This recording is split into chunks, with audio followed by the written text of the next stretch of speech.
Assalamualaikum warahmatullahi wabarakatuh. Alhamdulillah, wassalatu wassalamu ala rasulillah wa ala alihi wa sahbihi wa man wala, amma ba'd. Ayyuhal ikhwal akhwat, azzani wa azzakumullah. Kita lanjutkan pembacaan kitab Al-Adabul Mufrad karya Imam Al-Bukhari. Berkata Imam Al-Bukhari rahimahullahu ta'ala, babu man adraka walidayhi falam yadkhulil jannah. Bab tentang siapa yang mendapati kedua orang tuanya lalu dia tidak masuk surga. Bab tentang siapa yang mendapati kedua orang tuanya lalu tidak masuk surga. Maksudnya mendapati kedua orang tuanya dalam keadaan sudah lanjut usia. Orang ini sudah menemukan atau sudah mencapai dia mendapati orang tuanya sudah mencapai usia tua, tapi anehnya si anak ini nggak bisa masuk surga. Nah, ini maksud Imam Bukhari.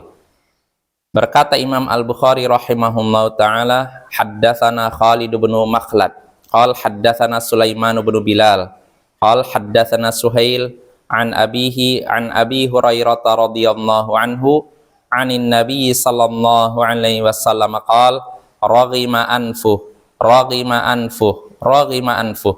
qalu ya Rasulullah man qal man adraka walidayhi indal kibari au ahadahuma fadakhalan nar. Kata Imam Al-Bukhari telah menceritakan kepada kami Khalid bin Makhlad. Ia berkata telah menceritakan kepada kami Sulaiman bin Bilal. Ia berkata telah menceritakan kepada kami Suhail dari ayahnya dari Abu Hurairah, semoga Allah meridainya, dari Nabi sallallahu alaihi wasallam, beliau bersabda, menempel hidungnya ke tanah, nempel hidungnya ke tanah, nempel hidungnya ke tanah. Para sahabat bertanya, wahai Rasulullah, siapa orang yang nempel hidungnya ke tanah? Beliau pun menjawab, yaitu orang yang mendapati kedua orang tuanya atau salah satu dari keduanya sudah tua tapi dia malah masuk neraka. Nah ini Bapak, ini hadis dari Abu Hurairah. Jadi hadis ini mengabarkan Nabi menyatakan nempel hidungnya ke tanah, nempel hidungnya ke tanah, nempel hidungnya ke tanah. Maksudnya hina gitu. Jadi di sini Nabi mengabarkan tentang orang yang hina. Atau bisa maknanya di sini doa, dan yang lebih tampak doa, karena dalam hadis lain sebutkan Jibril Nabi SAW naik mimbar lalu mengucapkan amin amin amin 3 kali. Nabi tanya, wahai Rasulullah, kenapa anda mengucapkan amin sampai 3 kali? Ternyata kata Rasulullah, tadi Jibril berkata di hadapanku. Di antaranya menyebutkan ini, roghima anfumriin, semoga nempel hidung seorang ke tanah, semoga nempel hidung seorang ke tanah, semoga nempel hidung seorang ke tanah, yaitu seorang anak yang mendapati kedua orang tuanya atau salah satu dari keduanya sudah lanjut usia tapi dia tidak bisa masuk surga. Maka aku pun, kata Rasulullah, mengucapkan amin. Berarti ini doa seorang nabi, dan doa seorang nabi dikabulkan oleh Allah. Nah, di sini Bapak, di sini Nabi mendoakan anak yang durhaka. Didoakan hina. Bukan didoakan 1 kali, didoakan sampai 3 kali. Ini menunjukkan betapa hinanya orang yang durhaka kepada orang tua dan betapa celakanya anak yang durhaka kepada orang tua. Karena Nabi sampai mendoakan keburukan untuknya sebanyak 3 kali. Nggak cukup sekali, nggak cukup 2 kali, sampai 3 kali. Jadi Rasulullah mendoakan hina lah seseorang. Para sahabat bertanya, siapa ya Rasulullah orang yang anda doakan hina sampai 3 kali? Maka beliau pun menjawab, yaitu orang yang mendapati kedua orang tuanya atau salah satu dari keduanya sudah lanjut usia tapi dia malah masuk neraka.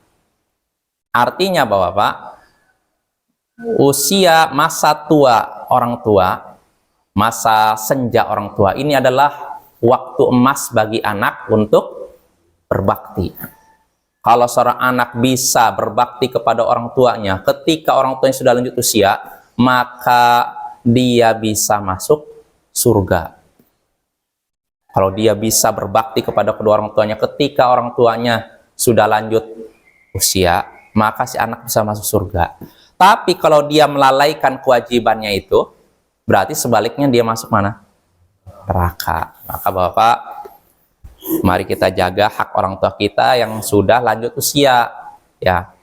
Karena orang udah lanjut usia itu kadang, apalagi kalau sudah pikun, kadang bikin kita apa? Sering ya harus sabar. Pak, sudah makan Pak? Belum. Padahal udah kasih makan 3 piring. Nanti marah-marah. Nak, mana kamu? Ini piring kok saya belum dikasih makan. Padahal udah kasih makan berapa piring. Nah, kita harus sabar.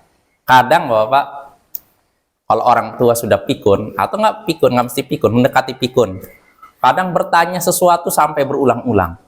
Padahal sudah kita jawab sekali, 2 kali, 3 kali, ditanya lagi. Nak, ini apa nak? Nak, itu apa nak?